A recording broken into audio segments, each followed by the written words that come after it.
In the absence of President Obama, it seems clear that China's President Xi was the star. Obama stayed home to try to solve the government shutdown. So Xi had the field to himself. His main message: China is a gentle giant that does not seek to dominate or threaten its neighbors. Instead, it wants excellent business and political relations. Are Xi's Southeast Asian audiences buying it? And if they are, will it be at the expense of American influence? To help us answer those questions, we have Ralph Cossa, president of the Pacific Forum.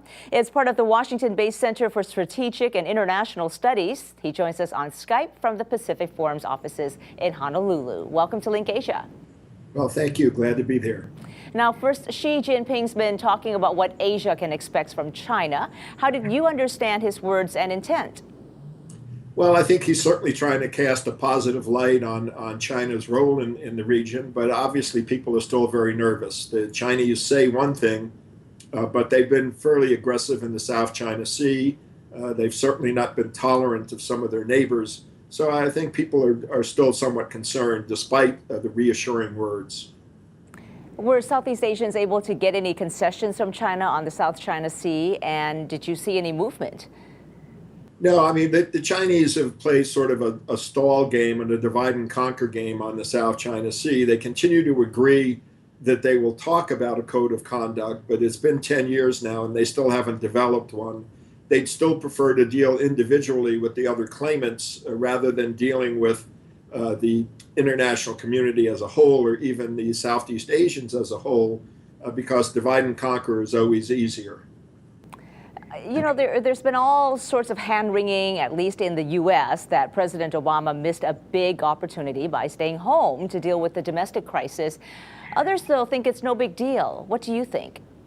Well, I guess I'm more of a hand-wringer than I am a no-big-dealer. I think that we'll certainly survive it. People understand why Obama isn't there, but it was a great missed opportunity. He's been attaching a lot of importance to the Trans-Pacific Partnership, but his lack of being there to sort of personally use his bully pulpit to move things forward has an impact. And certainly the atmospherics, the visuals are not good. It takes a big hit, not so much on China versus the United States. It's not a zero-sum game. But as far as the U.S. presence, as far as U.S. soft power is concerned, our credibility in the world. Remember Ronald Reagan's, shining city on the hill? Well, the Congress just turned the lights off, and that's, it sort of hurts the image. It makes people question whether or not the American model is the one they want to follow. That doesn't mean that they want their government to treat them the way the Chinese government treats its people. It's just that the American model itself has been damaged. Well, democracy isn't always neat and tidy, as we are seeing right now here in the U.S. Ralph Cossa, thank you so much. Sure, my pleasure. Ralph Cossa is president of the Pacific Forum. He spoke to us from Honolulu.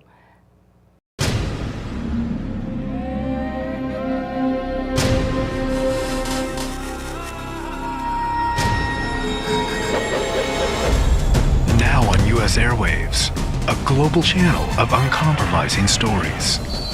World news, documentaries, entertainment, and culture. Link TV, connecting you to the world. For more information, visit linktv.org.